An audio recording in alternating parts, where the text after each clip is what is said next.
আসসালামু আলাইকুম। কেমন আছেন সম্মানিত ভিউয়ার্স? আশা করি সবাই ভালোই আছেন। আলহামদুলিল্লাহ, আপনাদের অশেষ রহমতে আমি আলহামদুলিল্লাহ ভালো আছি। আজকে মুরগির বয়স 23 দিন। কি এখনও একটু সমস্যাটা কাটে নাই, এখনও মর্টালিটি হইতে আছে। যে আল্লাহ রক্ষা করুক, দোয়া করবেন আপনারা। এই অবস্থা, এই খাঁচাতে এখনও মুরগি দিই নাই। এটা এই চালান দেওয়া লাগবে না, মুরগি কম উঠেছি তো এই কারণে আর দেওয়া লাগবে না। পরের চালানে ইনশাল্লাহ মুরগি উঠাইলে দিব। কি মুরগির বাজারে যে অবস্থা, কীভাবে মুরগি উঠাবো আমরা খামারিরা? সারা মাস কষ্ট করার পরে যদি আমাদের হাত চলার মতো যদি একটা অ্যামাউন্টও না আসে, তাহলে ব্যবসা করার থেকে না করাটাই ভালো। মুরগির বাজারের আজকের অবস্থা খুবই খারাপ, বাজার তেমন ভালো না।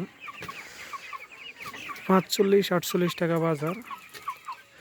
তো আসলে এই রেটে মুরগি বিক্রি করলে একটা মুরগি আপনার কেজি ওয়েট আনতে, একটা মুরগি 1 কেজি মুরগিতে খরচ আছে 150 থেকে 550 টাকা।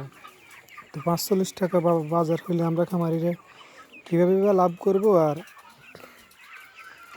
আল্লাহ ভালো জানে, আল্লাহ যদি বাজারটা একটু উন্নত করে। অবস্থা সন্ধ্যা হয়ে গেছে প্রায়। মুরগি এখনও হা করে নিঃশ্বাস নিতে আছে।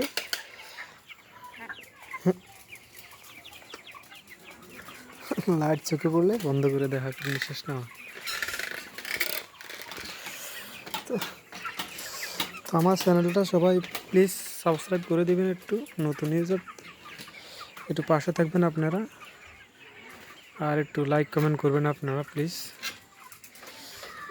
অবস্থা ভিউ মোটামুটি, কাজ আছে আর বহুত, এগুলো পরে হবে ইনশাল্লাহ। বাজারের যে অবস্থা, বাজার যদি আপডেট না হয়, আসলে কি আছে কপালে আল্লাহ ভালো জানে। রিজিকে যা আসে অবশ্যই তাই আসবে।